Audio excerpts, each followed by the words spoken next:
बचपन से ही मेरे को कई सारी हॉरर स्टोरीज का बहुत शौक था।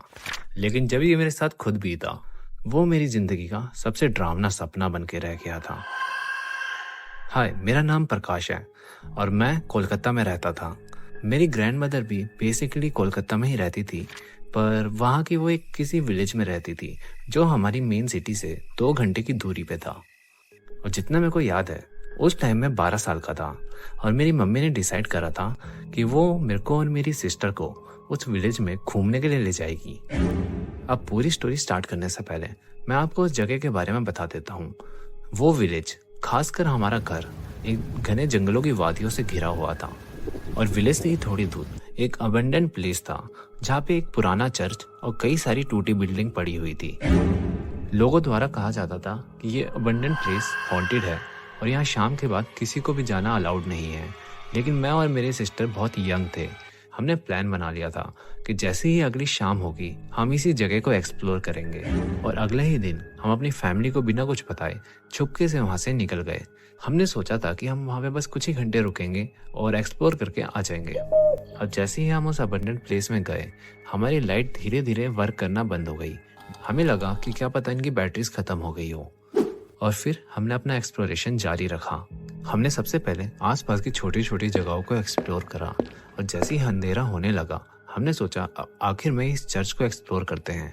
लेकिन जैसे ही हम उस चर्च के अंदर पहुंचे, हमें एक बहुत अजीब सी आवाज़ आने लग गई। हम दोनों बहुत डर गए। हमें पता था कि यही हमारा टाइम है कि हम यहाँ से भाग के अपने घर चले जाएं। लेकिन जैसे ही हमने भागने की कोशिश करी, हमारे पैर के नीचे कुछ आ गया।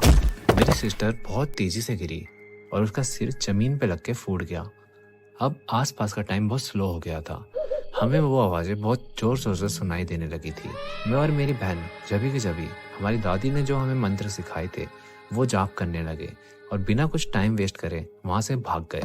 हमने इस इंसिडेंट के बारे में किसी को नहीं बताया और जैसे हम घर पहुँचे, लगभग सोने का टाइम हो गया था और सारे लोग अपने अपने कमरे में जाके सोने लग गए। मैं और मेरी बहन को हमारी दादी ने ऊपर जाके सोने के लिए बोला। हमें लगा अब सब कुछ सही है, तो हम ऊपर जाके सोने के लिए तैयार हो गए। लेकिन अभी भी हमने हमारी दादी को अपनी लाइट बंद करने से मना करा था। लेकिन जैसे ही हम सोने के लिए लेटे, उन्होंने लाइट बंद करके वो नीचे चली गई। आसपास इतना अंधेरा देख के मैं और मेरी बहन बहुत डर गए। ऐसा लग रहा था कि हमारी रातों की नींद छीन गई हो। जभी मेरा ध्यान खिड़की से बाहर गया, ऐसा लग रहा था बालकनी में कोई खड़ा है और मैंने उसे 5 मिनट तक देखा और अपनी बहन को भी ये बताया।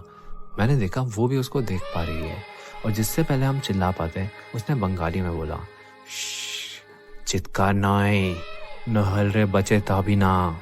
इसका मतलब है कि तू चिल्लाओ मत, नहीं तो तुम जिंदा नहीं बचोगे। उसके बाद मैं और मेरी बहन दोनों बेहोश हो गए। अगले दिन जब हम उठे, हमने अपनी मम्मी से पूछा कि उस रात क्या हुआ, लेकिन उन्होंने हमें ये बताने से मना कर दिया। अब इस बात को 6 साल हो गए हैं और जब मैंने दोबारा उस विलेज को विजिट करा, मेरे को पता चला उस चर्च के अंदर एक औरत का मर्डर हुआ था और जब से वो प्लेस हॉन्टेड है।